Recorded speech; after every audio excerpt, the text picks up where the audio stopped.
What's up guys, Everything Apple Pro here, and today I wanted to talk to you guys about the iPhone 6s, and I've already talked about a lot of the features and specs and rumors, so in this video I've got some brand new information. There's been a lot in the past few days. Like I said, as we get closer and closer to the release, we're going to be learning more and more things that we didn't know, and more accurately too. So Apple has finally sent out invites to their iPhone 6s event. It's going to take place at the Bill Graham Auditorium in California, and it's going to be just as predicted on September 9th. Now, this is the same date as last year's iPhone 6 release, so it's like clockwork. It's going to be amazing, actually. I'm really looking forward to it, and they're going to be streaming it online to Mac and Windows 10 users. I'm glad they're doing it for Windows users as well, because usually it's for people that have Safari browser, and now they're going to be streaming it for everyone. Now, as far as the release schedule goes, pre-orders will likely start on September 11th, and final day you'll be able to get one in the store is September 18th. So that's great that we now have a timeline, and I'm going to be eagerly anticipating this event. Now, the slogan of this event is Siri, give me a hint. And if you actually ask Siri for that, Siri, give me a hint.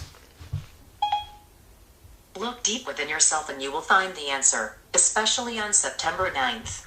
Siri will actually taunt you. There's so many responses that she gives you. One of my favorites was actually, go look at a rumors blog to find out what's happening there. So Apple's perfectly aware of all of the rumors and everything floating out there, and they're making good light of it as well. So I thought that was really funny. Go ahead and ask Siri that. Say, Siri, give me a hint, and she'll give you so many different responses. They're really funny. Now take a look at the actual media event picture. What it looks like is it looks like a fingertip pushing down on a display, and the waves being made are likely the Force Touch display. Now I know it's far out, but hear me out. This isn't the very first time Apple's hid something in their media event pictures. If you look back at the 5S release, there were the Touch ID rings in the actual picture. And as you guys can see right there, so it makes sense that Apple would be hinting at this, and that's likely to be one of the biggest features of the iPhone 6s. So it's pretty much a very early tease of the iPhone 6s. So as far as timing goes, there's that, but there's been a lot of new details as to the actual iPhone 6s. So I'm going to start with some of the smaller stuff first and work my way up. So an analyst actually said that the color, which many predict to be pink, will not be pink. It'll be rose gold. It'll actually be very, very similar in color to the rose gold option on the Apple Watch. So unlike this dummy that I've been showing you for a very long time, it's not gonna be this pink. It'll have a more deeper, richer color, and it'll be very highly sought after because there will be very limited supplies, trust me, just like the iPhone 5S Gold option. There's been a questionable leak of the actual retail packaging of the device, and there's a new wallpaper that looks very Apple-esque that I've not seen before anywhere, so it could be authentic, but at this point, I don't know. There's a lot of people doubting it, but it looks to be somewhat authentic. Check it out. I mean, it looks pretty good. That wallpaper seems to be something that the iPhone 6s will be released with. Now, another thing that this ties in with is this new wallpapers, live wallpapers on the iPhone 6s. There's a new rumor going around that the iPhone 6s will have these new live wallpapers reminiscent of the Apple Watch ones in OS Beta 2. So it'll bring your device to life instead of having just a static wallpaper there. There'll be fast movement. Your device will seem more alive, although it could eat into battery life. And talking about battery life, there's a new rumor, and this actually makes sense.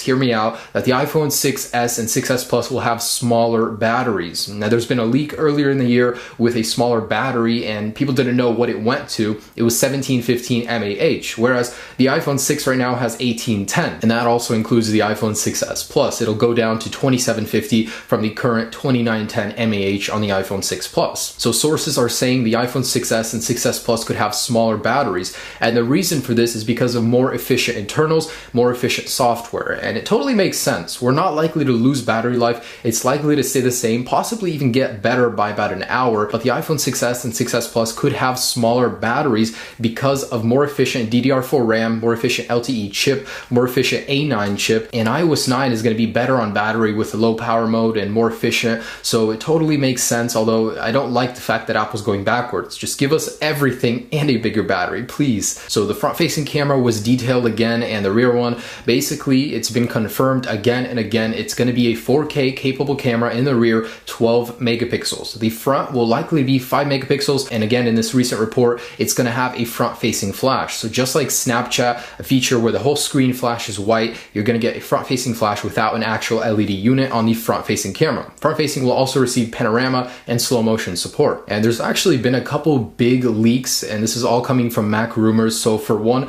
there's been the leak of an actual prototype device of the iPhone 6s booting to a gear icon. Someone flips open the display, and inside you can see that new leaked display unit as well. It has a new chip on it, which could likely be responsible for the Force Touch display, and it's slightly thicker. So Force Touch, it's really going to be the next big thing on the 6s. All right, and lastly, there's been a lot of chatter about the iPhone 6C. A lot of people said it is happening, it isn't happening. Now we don't really know where that's at, but most analysts are agreeing on the fact that a 6C will not happen. It just doesn't make sense. Apple's trying to push these more expensive devices when there's a cheaper option that can do almost everything that the more expensive one can do. Then a lot of people will usually opt for that one. Although Apple will be dropping the 5C completely and they're going to replace it with the 5S, the 6 and 6 Plus will remain in stores. It's only in the third world countries that Apple's going to keep their iPhone 5C in stock, just like they did the 4S. You know, not everybody can afford a brand new phone. The 6 and 6 Plus will receive $100 discounts,